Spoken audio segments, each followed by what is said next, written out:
Listen, football has seen legends rise, fall, break, rebuild, disappear, resurrect. But there's one name that refuses to bow to age, pressure, or the world's obsession with bringing him down: Cristiano Ronaldo. And this story is about the moment a red card nearly stole the final World Cup from the greatest machine the game has ever produced. I'm going to take you inside what really happened, not the headlines, not the sanitized official statements, the emotional heartbeat of a man who has carried football on his shoulders for 2 decades. A man who, at 40, is still hunted not because he's weak, but because he's too strong. Let's begin. Portugal versus Ireland. A cold night, a hostile crowd. Ronaldo knew it. Before kickoff, this wasn't just a qualifier, this was a test. One last attempt from the universe to see if he still had fire in him. And trust me, he did.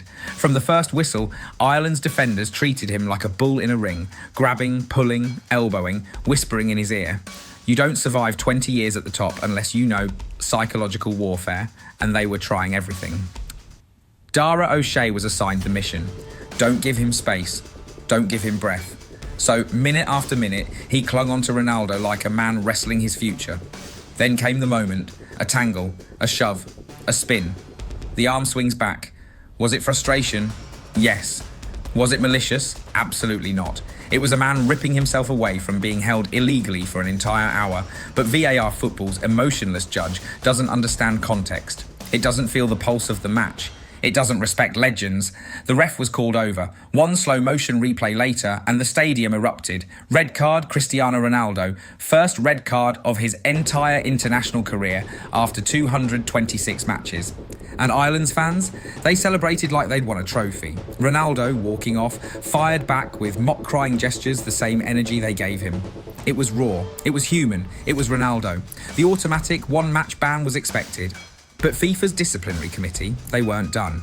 They extended it to 3 matches, a suspension that, according to the rulebook, would carry into the World Cup itself. That meant Cristiano Ronaldo, the man who carried Portugal to glory in 2016, the man who shattered every goal-scoring record, might miss the opening games of his final World Cup. At 40 years old, there are no "we'll get them next time." This is it. This is the last dance. A 3-match ban for an elbow that even Roberto Martinez, Portugal's coach, called harsh. And he was right. Because when you slow anything down to frame by frame, every motion looks like a crime. But football isn't played in slow motion. It's played in chaos, instinct, adrenaline. The committee eventually relented slightly. They suspended the final 2 matches of his ban under a 1-year probation period. Translation: Cristiano, we'll let you play the World Cup, but if you mess up once, even by accident, we drop the hammer. A leash disguised as mercy. But make no mistake, this decision wasn't kindness. It was fear. Fear of a World Cup without its biggest global magnet. Fear of empty stadiums, quiet headlines, dead viewership. Ronaldo isn't just a player, he's a walking economy. And FIFA knows it. The moment the news broke, the football world split in 2. Some said he deserved it. Others said it was a witch hunt. But one group stayed silent, and that silence said everything. Real Madrid fans. We've seen the world try to humble Ronaldo for 15 years. Every time, he comes back with fire in his veins. We don't panic when something like this happens. We prepare for the comeback. You think a red card and a disciplinary committee scare him? This is a man who rebuilt himself from nothing, who escaped poverty through pure obsession, who turned himself into a living monument, and now they dare to threaten his final World Cup? Good luck with that. Here's what people don't understand. Most players at 40 are nostalgic memories, legends in suits doing punditry. Ronaldo, he's still a weapon, still training like a gladiator, still treating every match like it's war, still waking up with the hunger of a 17-year-old fighting for a contract. He knows his time is limited. He knows the last chapters are being written. That's precisely why the red card cut so deep, not because of the punishment, but because it tried to stain a legacy built on discipline, consistency, and obsession. But destiny doesn't bend for committees. It bends for those who force it to. Next summer's World Cup isn't just another tournament. It's Ronaldo's final duel with time. And the world around him, it's changed. He's seated at black tie dinners in the White House with Donald Trump, MBS, Gianni Infantino, billionaires, world leaders. He's not just an athlete anymore, he's an international figure. He walks into rooms where power breathes. This isn't a typical ending to a footballer's career. This is a myth unfolding in real time. Portugal knows it, the fans know it, his teammates know it, and his rivals definitely know it. He's not coming to the World Cup to participate. He's coming to carve his name one last time into football's spine. Let's be real, if this were any other player, the 3-match ban would have stuck. No suspended games, no probation, no reconsideration. But imagine a World Cup opener without Ronaldo. The world would explode. This wasn't a committee decision, this was damage control.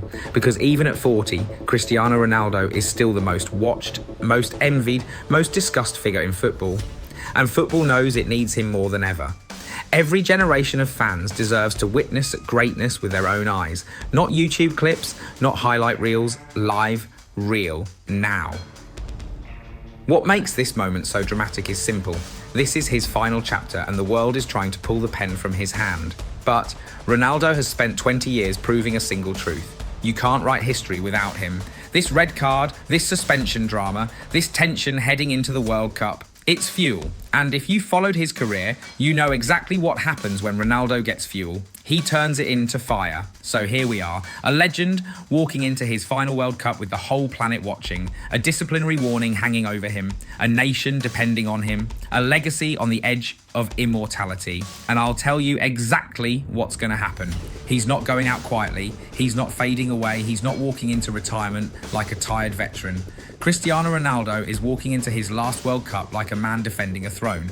This isn't nostalgia, this isn't sentiment, this is the final battle of a king who refuses to accept time as his master. So remember this, when he scores, and he will, when he celebrates with that raw, chest-pounding scream, when the stadium shakes, when millions watch in disbelief, it won't just be a goal, it'll be a message to the world. You thought a red card would stop me, you thought age would break me, watch me.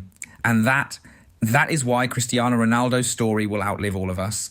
If you're still here, you're one of us, the people who actually live this game. So before you dip, hit the like button, drop your thoughts in the comments, and subscribe so you don't miss the next chapter. This channel isn't about algorithms or filler content, it's for the fans who feel football in their chest. If you want more stories, more truth, more raw football energy, you know what to do.